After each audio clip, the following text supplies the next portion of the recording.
하나님 말씀 사사기 8장 22절에서 27절까지 말씀입니다. 함께 봉독하겠습니다.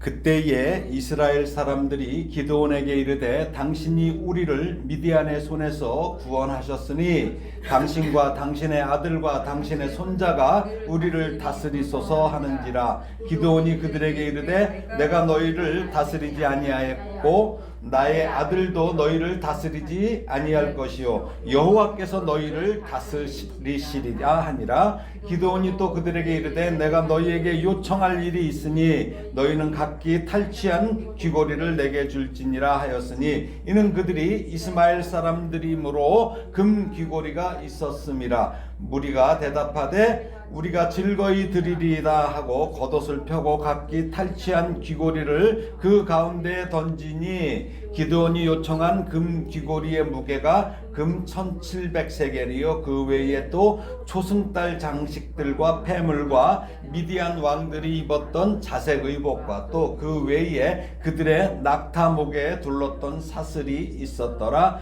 기드온이 그 금으로 에봇 하나를 만들어 자기의 성읍 오브라에 두었더니 온 이스라엘이 그것을 음란하게 위함으로 그것이 기드온과 그의 집에 올무가 되니라. 아멘. 사사 기드온에 대한 이제 세 번째 시간인데 이제 기드온에 대한 이야기는 오늘로 마무리를 하겠습니다.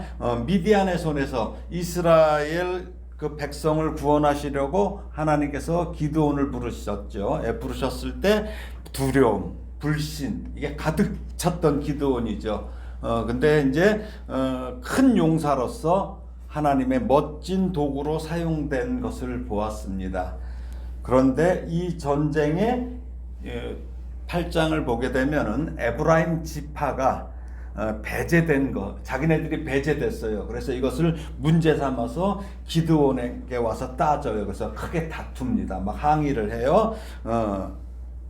자기네들 왜 뺐냐 이거죠. 전쟁에 만약에 졌으면 와서 그랬겠어요? 이겼으니까 거기에 숟가락 하나 얹고 싶은 사람들 많잖아요. 예. 앞서도 말씀드렸듯이 근데 전쟁의 승패나 주도권은 어디에 있어요?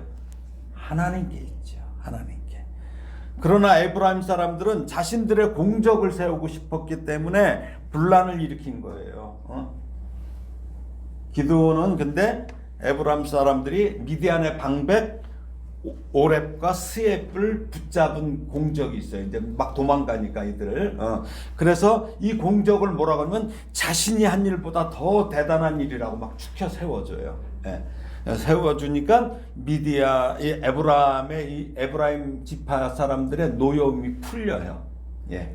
그러니까 사람은 이렇게 달랠 때도 필요해요. 그렇죠? 예.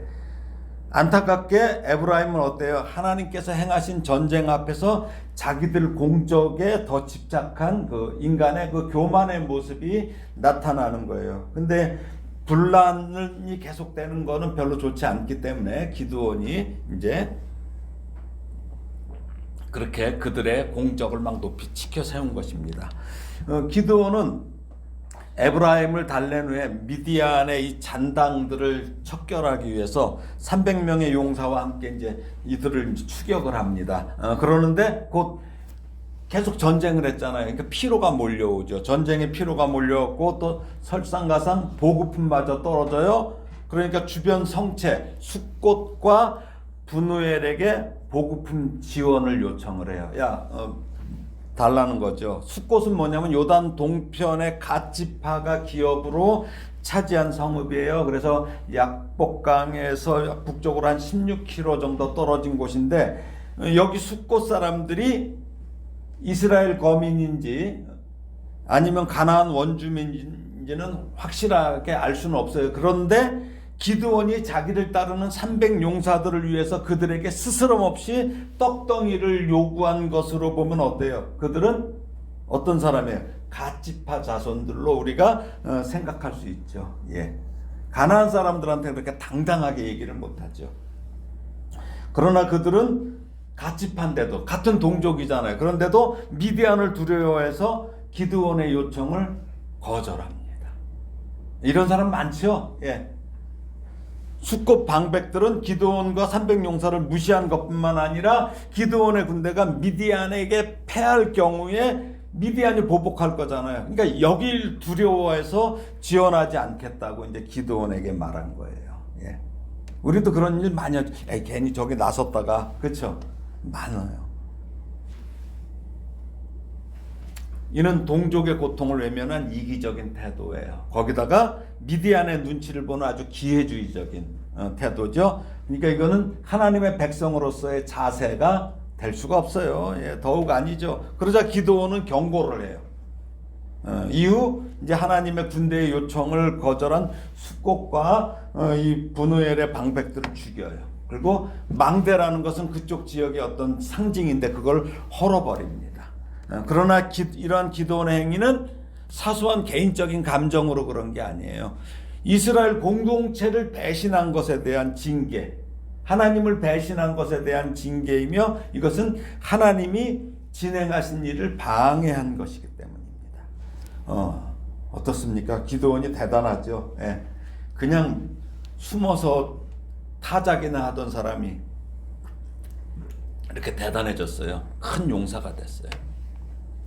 기드온에게 정말 놀라운 역사가 일어난 것이죠. 그는 300명의 용사를 이끌고 13만 5천 명이라는 미디안의 연합군을 전멸시켰고 또 에브라임 지파의 반발을 또 그들을 지켜 세우며 지혜롭게 처리하잖아요. 지혜까지 있어요. 또 하나님의 그 전쟁을 방해한 숙곡과 브누엘의 방백들마저 단호하게 처형하죠. 그래서 그런 징벌한 기드온의 모습이 보니까 어때요? 이스라엘 백성들이 보니까 자기네들의 지도자로서 전혀 손색이 없어 보여요. 그렇죠?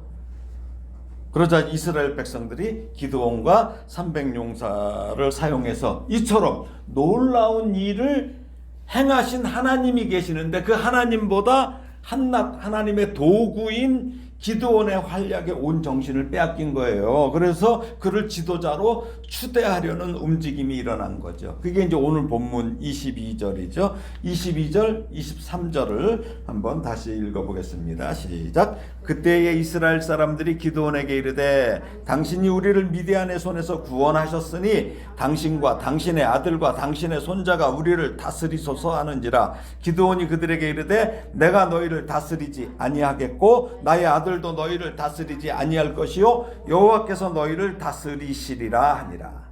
예. 우리가 주목할 것은 이스라엘 백성들이 기드온에게 자신들의 왕이 되어달라고 요청한 근거예요. 그 근거가 뭐예요?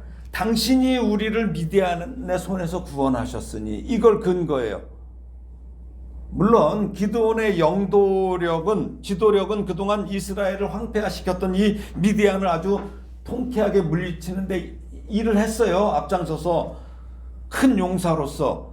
그러나 미디안을 물리치자 이때 어떤 일이 생겼냐면 왜 국제 정세가 있잖아요. 그 전에 소련이 하도 이렇게 들고 일어나니까 미국이 소련을 이렇게 길을 꺾으려고 중국에다 힘을 실어줬어요. 핑퐁 외교를 통해서. 그렇죠? 예.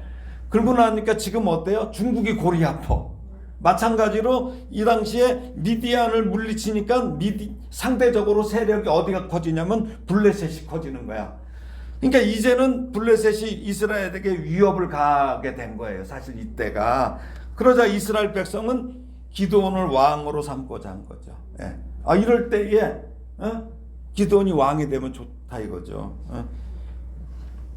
이것은 왜 그래요? 또 뭐라고요? 당신과 당신의 아들과 당신의 손자들. 세습적이죠. 사사제도는 어때요? 세습이 아니에요. 그렇죠? 비세습적인 사사제도 대신에 주변에 이 가나안 왕국들처럼 세습적인 강력한 군주체제를 선호한 이스라엘 백성들의 어떤 그런 정치관, 그게 좋아 보이는 거죠. 네.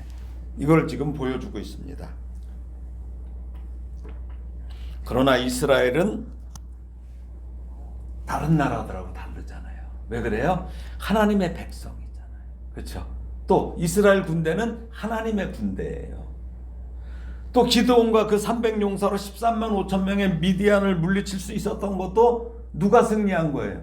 하나님이 승리자였잖아요. 근데도 이스라엘 백성들은 외부로부터 오는 이런 여러 가지 주변 정세, 이런 불안이 사사제도에 있는 것처럼 오해한 거야. 이게 비세습적이고 또 바뀌고 뭐 이러고 그러니까. 근데 이스라엘이 외적의 침입을 받게 된 것은 어때요? 사사제도 체제인가요? 아니죠. 그들이 여호와에 대한 신앙의 문제잖아요. 항상 우상 숭배하고 이렇게 되면은 문제가 됐잖아요. 왜? 하나님께서 손을 놔버리니까. 그들의 손에 붙여버리니까. 그들이 여호와 신앙 공동체로서 믿음으로 굳게 서 있어야 함에도 이 인간들의 왕정 체제를 도입하면 이게 안정될 것 같아. 그래서 만약에 안정된다면 이들은 하나님을 영원히 잊어버릴 사람들이죠. 그렇게 해서 자기들의 불안이 해소될 것이라고 생각한 것은 선민 이스라엘이라는 민족 정체성을 상실하기 때문에 이런 말들이 나오는 거예요. 즉 이스라엘 백성들은 하나님이 그들의 왕이심을 망각한 거예요. 그리고 그들의 안전과 안전이 이런 왕정이나 이런 제도나 강력한 어떤 인간 통치자로 인해서 보장되는 것으로 착각한 것이죠. 그래서 세 가지의 불신앙적 모습이 나타나요. 첫째는 하나님보다 인간의 능력이나 제도를 의지하려는 점이 있었어요. 둘째는 어떤 겁니까? 이스라엘의 참된 왕은 오직 하나님뿐이심을 망각했다는 거. 셋째는 하나님께 여쭤보지도 않고 자기들만의 뜻으로 왕을 세우려 했다는 거. 이게 제일 중요한 거죠. 반면 기드온은 왕위 추대를 거절하죠. 예. 그러니까 왜 그럴까요? 하나님의 주권을 온전히 인정하는 이 겸손한 태도를 보이는 거예요. 기드온은 뭐예요? 미디안과의 전쟁이 어떤 전쟁이야? 자신의 능력이 아니라 오직 하나님의 능력으로 인해 승리한 것을 분명히 알고 있잖아요. 하나님 있잖아요. 많어 줄여. 왜? 니네들이 잘나서 이긴 거로 생각할까봐 줄이시고 이 얘기를 하나님하고 하면서 그대로 순종했었잖아요. 이걸 알고 있었던 거죠. 그러니까 하나님의 통치를 받는 이스라엘 백성들에게 인간이 왕으로 세워지는 이 왕정제도는 어때요? 그들의 안전도 지켜주지 못해요. 결국은 나중에 왕정제도로 가지만 지켜줘요? 아니에요. 오히려 왕들이 그들을 괴롭혀요. 이스라엘 역사에 있어서 가장 번창했던 왕정이 언제예요? 다윗과 그 아들 솔로몬 시대예요. 근데 그때도 어때요? 다윗은 왕의 직위를 이용해서 충성된 신하 우리아의 아내를 범해요. 그렇죠? 그 다음에 우리아를 죽여요. 왜? 우리아의 아내가 임신한 거가 탄로날까 봐 죽여.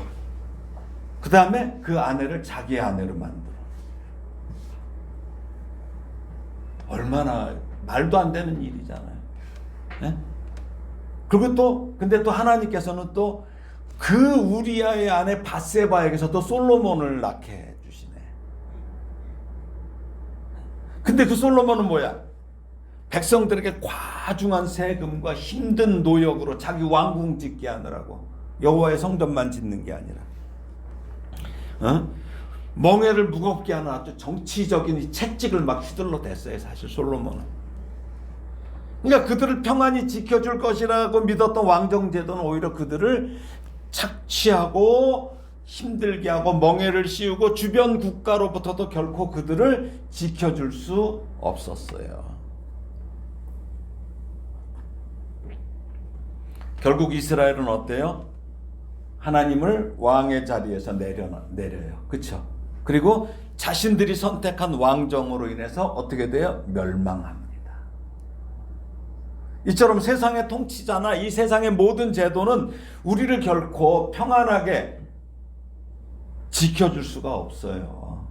우리 자꾸 착각해요. 무슨 선거 때만 되면 무슨 대통령이 우리를 어떻게 해줄 줄 알고 목숨 걸어요. 목숨 걸어. 요즘도 그러잖아요. 자기들이 투표해서 추대했던 정치 지도자나 그들이 또 만든 제도로 인해서 어때요? 제도로 인해서 오히려 평안을 얻지 못하고 많은 고통을 당하는 것이 세계 각국이 있잖아요. 각국 지금 베네수엘라도 그렇고 난리도 아니에요. 그렇죠? 물론 우리나라에서도 지금 그런 현상이 지금 나타나고 있어요. 그건 진보 보수를 떠나서 그래요. 세상 이 지도자들은 그렇다는 거죠. 그렇다면 이런 세상에서 우리가 참 평안을 누릴 수 있는 방법은 없나요? 있겠지요. 왜? 어떤 거예요? 하나님을 우리의 왕으로 모시는 거예요. 왜? 하나님은 영원하신 왕이고 만유의 왕이고 오직 하나님 홀로 존귀와 영광의 본체셔요. 또 우리를 구원하시는 왕입니다. 바로 이런 하나님을 우리 인생의 왕으로 모실 때 참된 평안이 보장되는 거예요. 자꾸 엉뚱한 데 가면 안 돼.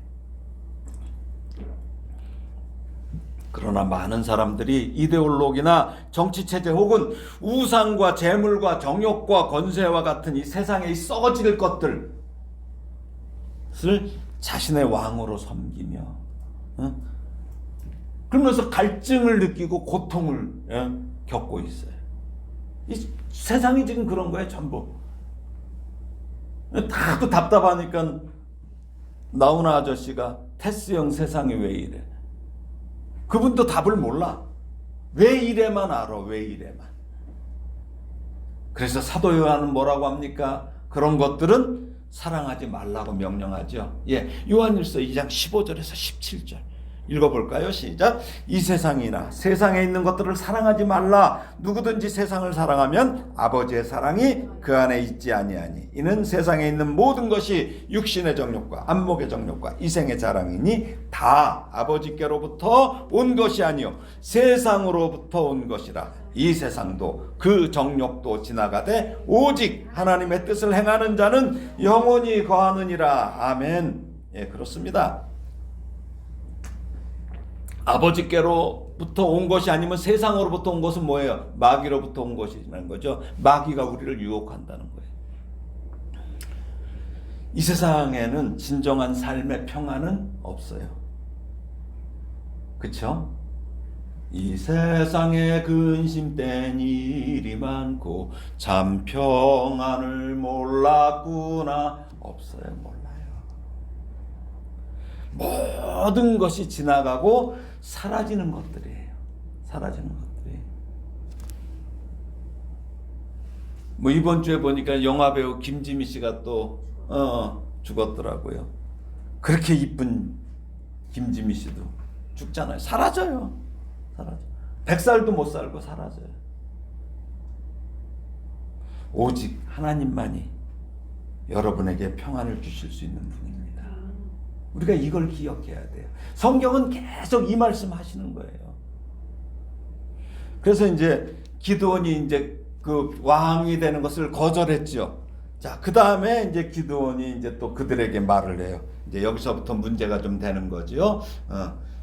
사사기 8장 24절에서 27절까지 함께 읽어보겠습니다. 기드온이 또 그들에게 이르되 내가 너희에게 요청할 일이 있으니 너희는 각기 탈취한 귀고리를 내게 줄지니라 하였으니 이는 그들이 이스마엘 사람들이므로 금 귀고리가 있었습니다. 무리가 대답하되 우리가 즐거이 드리리이다 하고 겉옷을 펴고 각기 탈취한 귀고리를 그 가운데에 던지니 기드온이 요청한 금 귀고리의 무게가 1700세겔이요 그 외에 또 초승달 장식 들과 폐물과 미디안 왕들이 입었던 자색 의복과 또 그 외에 그들이 낙타 목에 둘렀던 사슬이 있었더라. 기드온이 그 금으로 에봇 하나를 만들어 자기의 성읍 오브라에 두었더니 온 이스라엘이 그것을 음란하게 위함으로 그것이 기드온과 그의 집에 올무가 되니라. 올무를 누가 만들었어요? 네, 자기 스스로 올무를 만들었어요. 기드온은 왕의 자리는 참 거절 잘했어요. 그렇죠? 근데 지금 기드온이 지금 하는 짓은 왕이 받는 대우는 요구하고 있는 거야. 자리는 거절하고 대우는 요구하고 있어요. 이걸 사자성어로 뭐라고 하냐면 표리부동이라고 해. 겉으로 드러나는 말과 행동이 속마음과 다르다는 뜻이에요. 겉과 속이 같지 않고 음흉한 태도를 이르는 말이죠. 이게 표리부동이에요. 얼마 전에 왜 저쪽 민주당에서 그런 일이 있었죠? 수박들 뭐 그래갖고 뭐 맨날 가서 수박 깨고 막 그런 퍼포먼스 했잖아요. 야, 너는 겉에는 파란데 속이 빨개 해갖고 맨날 막 이래갖고 뭐 자기네들끼리 막 이런 일이 있었죠. 예, 겉과 속이 다르다 이거죠. 지금 기드온이 지금 수박이야. 기드온이. 기드온은 모든 전리품을 자신에게 가지고 오라고 그래. 그렇게 백성들에게 걷어들인 금으로 대제사장의 옷이에요. 에봇이. 대제사장만이 입는 옷이야. 이 에봇을 만들었어요. 그러면 에봇은 어디다 둬야 돼요? 성전에다 둬야 되는 거잖아. 근데 기드온이 있는 곳이 성전이 있어요? 없어요. 그러니까 에봇을 만들었는데 이건 뭐예요? 꼭 마치 출애굽 당시에 아론이 금을 모아서 금송아지를 만들어 우상 숭배를 했던 이 사건을 떠오르게 하는 부분이에요. 이 지점이요. 아론의 금송아지와 기드온의 에봇은 다른 방식과 용도로 만들어진 물건 같아요. 얼핏 보면. 그러나 그 본질은 사실상 같다는 거예요. 이 에봇은 하나님이 정하신 성막에서 하나님이 맡기신 사역을 위해서 대제사장만 입도록 구별하신 옷이죠. 그러니까 어디에 있어야 돼? 아까도 말씀드렸죠? 성막 아니면 성전에 있어야 돼. 근데 기드온 때는 성전이 안 세워졌으니까 성막에 있어야 되죠. 기드온 당시에 하나님께서 정하신 성막은 어디에 있었냐면 실로에 있었어요. 그런데도 기드온은 실로가 아닌 오브라, 자기가 있는 곳에 자기 맘대로 에봇을 만들어서 거기다 두게 되면 어떻게 돼요? 결과적으로 기드온 자신이 거처하는 이 오브라를 하나님이 정하신 예배 장소인 실로와 경쟁하는 모습이 돼버리는 거죠. 그렇죠? 그렇게 만든 모습이 된 거예요. 하나님께서 정하신 것은 그 어떤 것도 인간이 임의로 변경하거나 변형시킬 수 없어요. 그렇죠? 이건 훼손이에요. 변형은 훼손이에요. 그런데도 기드온이 이처럼 망령되게 행동한 것은 백성들이 자신들에게 와서 사사니까 지도를 받고 자기 마음을 자기가 거처하는 그 마을을 하나님을 찾을 수 있는 종교적 성지가 되기를 원했던 거예요. 이게 마음속에 표리부동해갖고 기드온은 백성들이 하나님을 온전히 섬기고 하나님께 영광을 돌릴 수 있도록 사사의 권위와 지위를 사용했어야 되는데 그것이 아니라 자신의 업적과 영예를 위해서 사용한 것입니다. 이제 이게 점점 드러나요. 이제 오늘 말씀을 보면. 그래서 결국 기드온의 잘못된 행동은 온 이스라엘이 에봇을 어떻게 섬겨요? 음란하게 위하는 우상 숭배에 빠지도록 이끌어간 거예요. 유도한 거예요. 그러니까 사사는 백성들을 죄에서 돌이켜서 하나님을 향한 믿음의 자리로 이렇게 갈 수 있도록 이끌어야 하는 그 역할이잖아요. 그런데도 기드온은 백성들을 오히려 어그러진 길, 잘못된 신앙의 길로 인도했어요. 그러니까 이런 기드온의 행동은 지식적으로는 하나님의 말씀과 뜻을 알아요. 그렇지만 마음이 완전히 하나님의 말씀에 사로잡히지 않았기 때문입니다. 그러니까 기드온의 머리가 믿는 하나님과 기드온의 가슴이 믿는 하나님이 일치하지 않았어요. 그렇죠? 그러니까 어떻게 해요? 간격이 점차 벌어지죠. 그리고 점점 그런 게 굳어져가 커지고. 그러니까 기드온은 결과적으로 자기를 파멸시키는 장애물과 올무를 설치하는 모습이 된 거야. 자기 스스로. 그것이 개인의 일로만 끝나요? 그렇지 않죠. 작게는 가정, 나아가 사회와 국가 전체를 무너지게 한 것이래요. 신앙은 머리가 아닌 가슴이에요. 예? 몸으로 믿는 것이에요. 그렇죠? 그러니까 늘 여러분 성경을 기준에 두고 성경대로 생각하고 성경대로 기도하며 성경대로 행동해야 돼.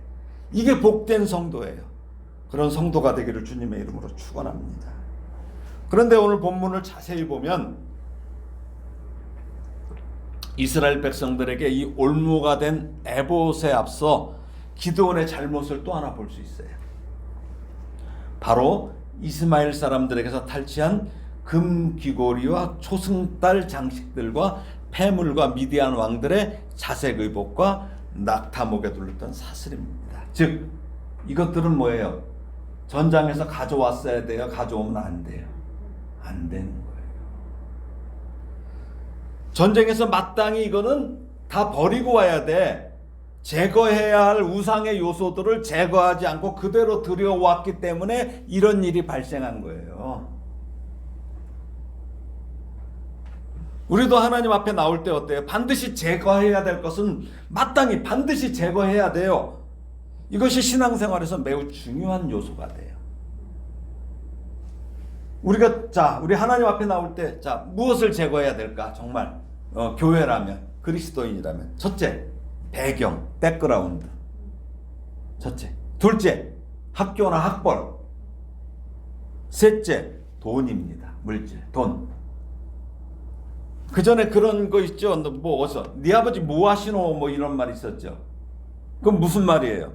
상대의 배경을 묻기도 하고, 그렇죠? 그잖아요. 또 어떤 사람은 묻지도 않았는데 은근히 자신의 배경을 이렇게 과시하는 사람들이 있어요. 은근히. 그러나 우리 그리스도인은 뭐예요? 오직 예수님만이 우리의 배경이 돼야 돼. 우리의 백이에요, 예수님이. 그렇죠? 우리 배경이에요.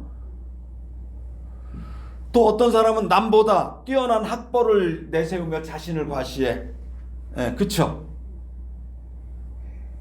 그리고 또 어떤 사람은 또 그런 걸 보고 그 사람의 인격보다 학벌을 더 신뢰해. 많아요. 그런 현상 지금도 있어요. 여러분들 인격이 중요해요? 학벌이 중요해요? 또 남보다 많은 돈이 있을 때 어때요? 남들이 자신에게 막 굽신거리기를 바라죠. 뭔가 눈빛이라도 좀 달라야 돼. 그러니까 돈 있는 사람들이 주로 어떤 거래요? 그걸 겉으로 나타나야 되잖아. 그러니까 옷을 좀 비싼 거 입어야 돼. 흔히 얘기하는 메이크업. 또 디자인 좋아야 돼.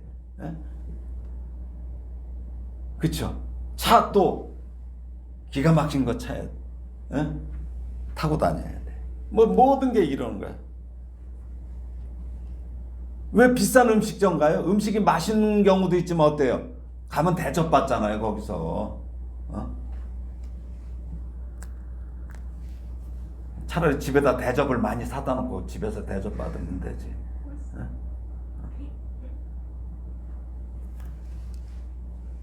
그리고 또 어떤 사람이 그 소유한 돈을 그 사람의 인격보다 높이 평가하고 있어요. 그래서 이 세 가지 중에 근데 가장 선호하는 게 뭘까요? 돈이에요, 돈. 그래서 돈이면 다 된다는 생각을 가지고 돈을 신뢰하고 돈을 믿어요. 돈을 의지해요. 이번에 이제 그 통일교의 그 정치인들 금품 제공 사건을 보죠. 여러분 뉴스에 나오잖아요. 근데 깜짝 놀랐어. 야, 저 사람은 그럴 리가 없을 것이라 평가받던 사람이 거기 이름에 오르내려.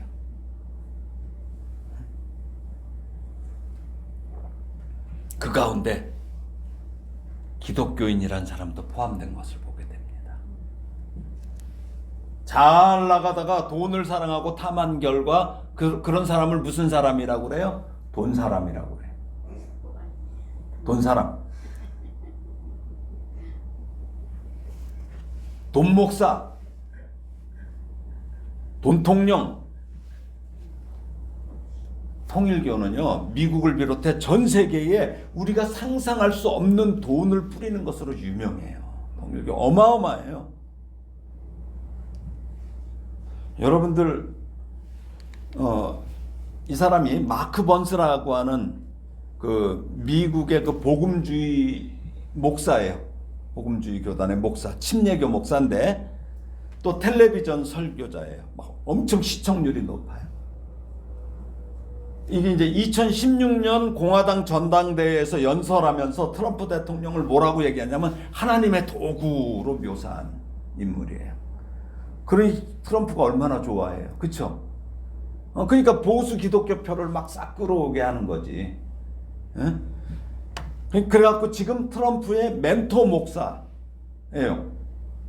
그래서 미국에서의 영향력이 대단한 사람입니다. 근데 이 사람이 지난 10월 30일에 한국에 왔어요. 그래갖고 서울구치소 앞에서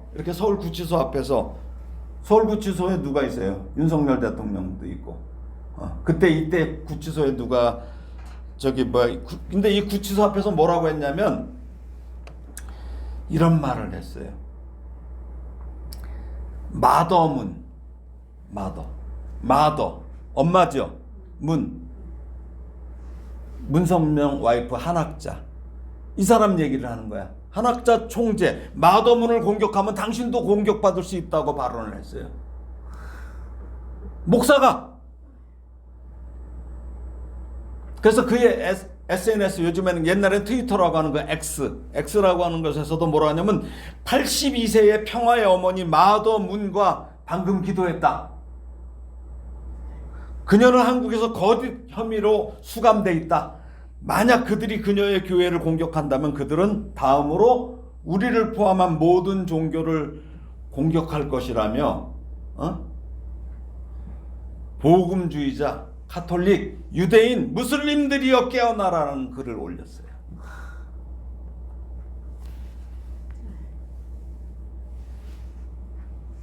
그리고 12월 2일에는 여기 통일교 본부 가평에 있는 천심원이라고 하는 저 장소에서 설교를 했어요.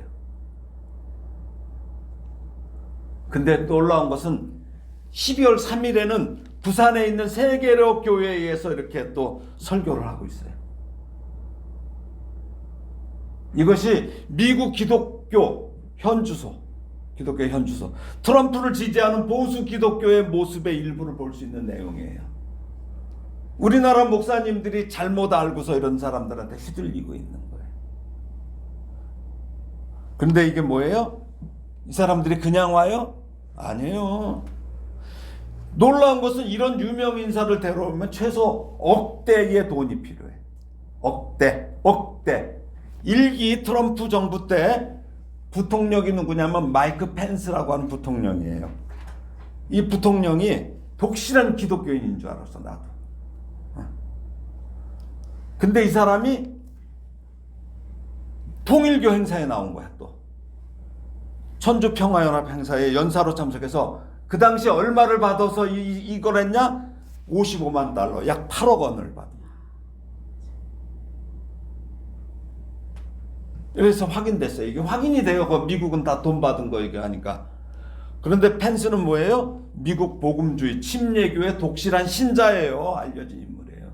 그래서 이런 보도가 나오기 전에 저도 이 사람이 막 하는 말이나 이런 거에 막 감동을 받은 적이 있어요. 예. 트럼프 보수지 뭐 기독교 같죠? 아니에요. 트럼프는 이 행사에 영상으로 강연을 했는데 30분 강연하는데 얼마를 받았냐면 33억을 받았어요.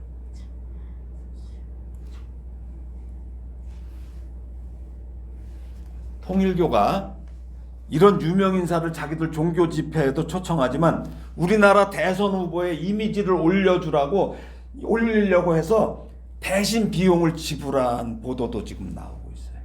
어떤 유명 인사를 데려와 대신 비용을 지불해. 그럼 어때요? 자기네들 영향력이 있죠. 지금 이런 짓들을 하다가 지금 이게 다 들통이 나고 있는 거예요. 또 정치인들이 한학자 총재에게 뉴스에 나오잖아요. 절을 하면 몇 천만 원과 명품이 막 하사돼. 근데 이 사람들은 절이라고 하는 게 아니라 경배한다고 그래. 경배.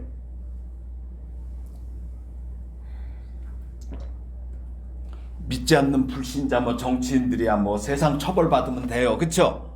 그렇지만 기독교인이란 자들이 그런 행태를 보이고 있으니 이런 자들은 뭐예요? 지옥의 담장 위를 걷는 자들일 뿐이에요. 예. 우리가 정신 차려야 됩니다. 돈 정치인이 넘쳐나는데 돈 집사, 돈 장로, 돈 목사의 숫자도 점점 많아지고 있는 세태예요. 그러므로 우리 성도는 그것이 무엇이든지 자기의 삶 속에서 하나님보다 더 의지할 가능성이 있는 것이라면 미련 없이 속히 제거해야 합니다. 아멘. 그런 것들은 결코 영원하지도 의지할 만한 것도 아니며 하나님은 우리가 하나님 아닌 것을 하나님보다 더 의지하는 것을 용서하시지 않아요. 우리가 버려야 할 것에 미련을 갖게 된다면 그것은 기드온의 경우처럼 우리에게 올무가 될 것입니다. 이런 것들은 뭐예요? 사도 바울이 얘기했죠. 배설물. 배설물이에요. 배설물이 뭐예요? 똥이죠. 돈 먹는다고 하죠. 그러면 똥 먹는 게 정상이에요? 비정상이에요.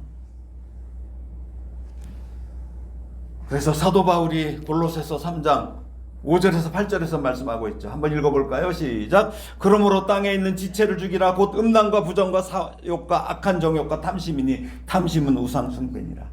이것들로 말미암아 하나님의 진노가 임하니라. 너희도 전에 그 가운데 살 때는 그 가운데서 행하였으나 이제는 너희가 이 모든 것을 벗어버리라. 곧 분함과 노여움과 악의와 비방과 너희 입에 부끄러운 말이라. 아까 제가 말씀드렸죠. 세계를 교회에서 모르고 물론 불렀겠죠. 그렇지만 그 사람이 그냥 왔겠어요? 성도들이 낸 헌금, 시장에서 콩나물 팔기도 하고 막 이런 헌금들을 갖다가 어떻게 사용하고 있는 거예요? 누가? 누구 마음대로? 아까 이 영상 중에 하나가 이거예요. 이쪽에 보면은 마이크 펜스가 어디에 나와 있어요? 사랑의 교회에서 이때 24년도에게 설교하는 모습이에요. 간증한다고. 유명한 사람 데려오면 다 그게 훌륭하고 다 하나님이 기뻐하세요? 아니라는 거예요. 우리가 기억해야 됩니다.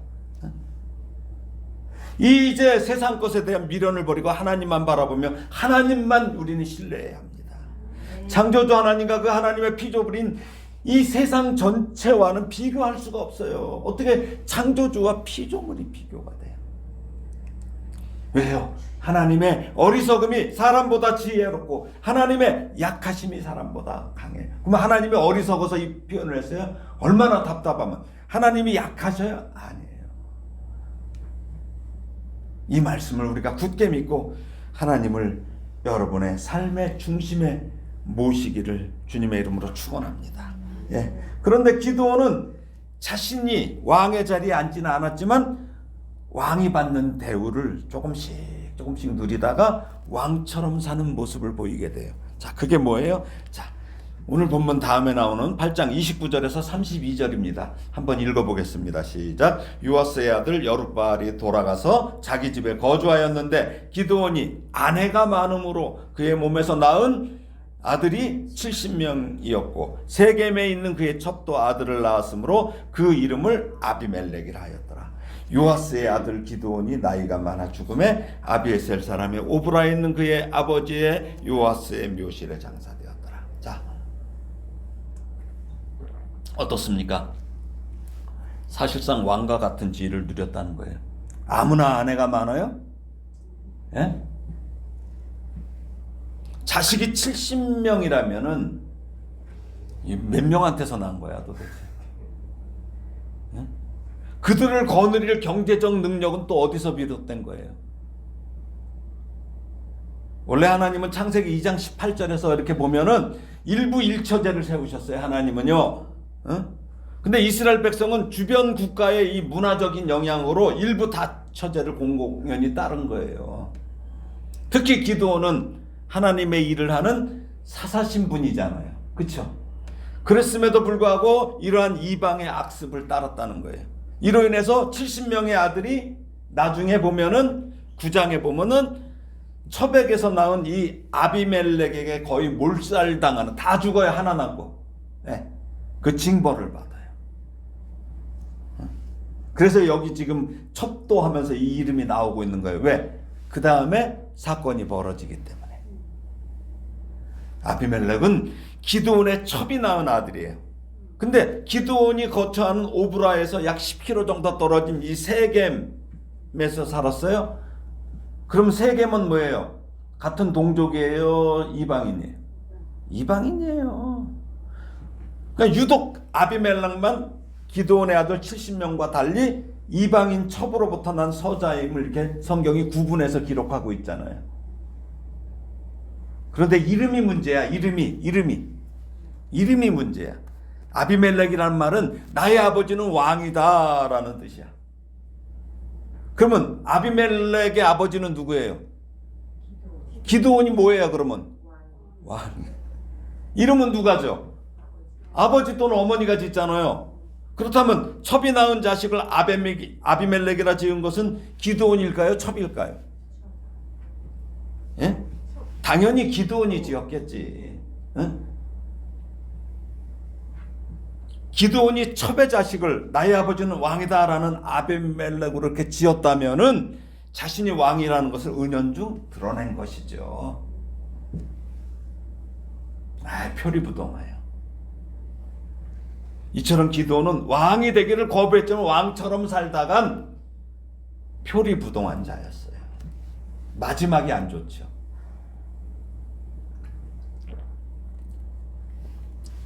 또 한 가지는 그런 생각을 했어요. 이 첩이 얼마나 사랑스러웠으면 이방 여자가 첩이 난 자식의 이름을 아비멜렉으로 지었을까? 기드온은 그렇게 살다가 그렇게 죽게 되는데 하나님이 허락하신 거룩하고 영원한 것을 남기지 못하고 탐심으로 얻은 첩에게서 낳은 자식이 자신을 그대로 빼닮은 욕망의 지도자로 이렇게 남아요. 그래서 허무하게 끝이 나요.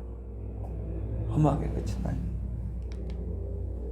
아비멜렉은 아버지 기드온이 죽자 왕이 되려고 술수를 벌여요. 술수를 써요. 그래서 어머니의 동족 세겜 사람들에게 자신의 어머니가 세겜 족속이니까 자신을 왕으로 추대하라고 그래. 그럼 자기가 잘 대해주겠다고 세겜 족속에게 약속해서 거래를 해서 왕의 자리에 올라요. 왕의 자리에 올라요. 그래서 이 아비멜렉이 세겜 사람의 도움으로 방탕하고 경박한 사람들을 동원했다고 나와요. 9장에. 예. 동원해서 기드온의 아들 70명. 그러니까 이 아비멜렉에는 누구야? 이복 형제죠. 예. 큰 바위, 이런 큰 바위에서 무참히 살해하는 거예요. 이 바위에서 다 죽인 거야. 근데 이 사륙 현장에서 막내 하나, 요담이라는 막내 하나만 숨어서 살아남게 돼요. 스스로 왕이 된 아비멜렉은 3년 만에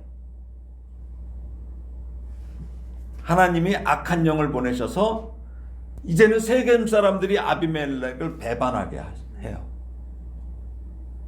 3년 만에. 아유, 근데 참 하나님이 이걸 왜 어떻게 3년씩이나 가만두셨는지 몰라.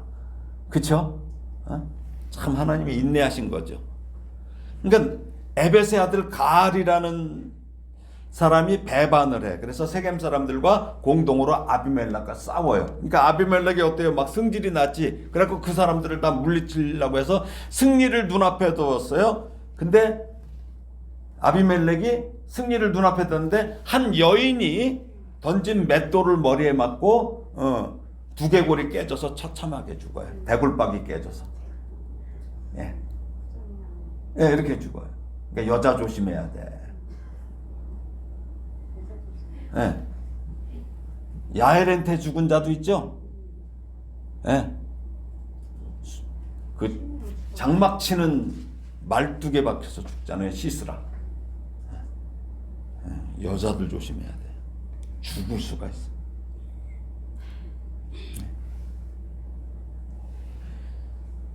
이 소설 중에 권력의 허구성을 풍자와 해악의 기법으로 표현한 그 윤흥길 씨라는 그 대표작이 뭐냐면 완장이라는 소설이 있어요. 완장. 이게 이제 후에 8부작 미니 시리즈로 모 방송국에서 제작되어서 큰 인기를 끌었어요. 이 완장. 뭐라 그래? 영감님 눈에는 여기 이 완장이 안 보이세요? 막 이러면서 조영기 되게 인기 있었어요. 이 완장은 뭐예요? 신분, 소속, 역할 등을 나타내기 위해서 팔에 두르는 표지잖아요. 그렇죠? 그런데 완장을 찬 사람이 어떻게 살아야 돼? 신분, 소속, 역할에 맞는 행동을 하면 인정을 받아요. 근데 신분, 소속, 역할에 맞지 않는 행동을 한다면 많은 사람들이 불행한 일을 당해요. 자, 교사라는 완장이 있어요. 국회의원이라는 완장이 있어요. 시장이라는 완장이 있어요. 도지사 완장, 대통령이라는 완장은 어때요? 이런 직책이 올라갈수록 중요하고도 그렇지만 위험합니다. 근데 완장창 가장 좋은 모범 사례 저는 감동해요. 누구야? 축구선수 손흥민. 예. 모든 사람이 칭찬해. 모든 선수들이 칭찬하고, 토트넘 주장의 역할을 얼마나 잘했는지 손흥민에 대해서 비난하는 내용을 찾아볼 수가 없어요. 우리 사회 각 분야에서 이렇게 손흥민처럼 완장값을 하는 사람이 많기를 소망합니다. 우리는 뭐예요? 내가 늘 말씀드리죠. 옷걸이에요. 옷걸이. 하나님이 걸어주시는 옷을 잘 짊어지고 견디는 것이 우리 사명이에요. 여기에 좋은 것이 걸렸다고 해서 우쭐댈 거 아니야. 그냥 옷걸이야. 나쁜 게 걸렸어도 슬퍼할 거 없어요. 옷걸이에요. 그러나 더욱 중요한 것은 목사의 완장이에요. 특별히 목사라는 완장은 온전히 섬기라는 역할이에요. 온전히 섬기라는 역할이 목사예요. 성도들도 마찬가지예요.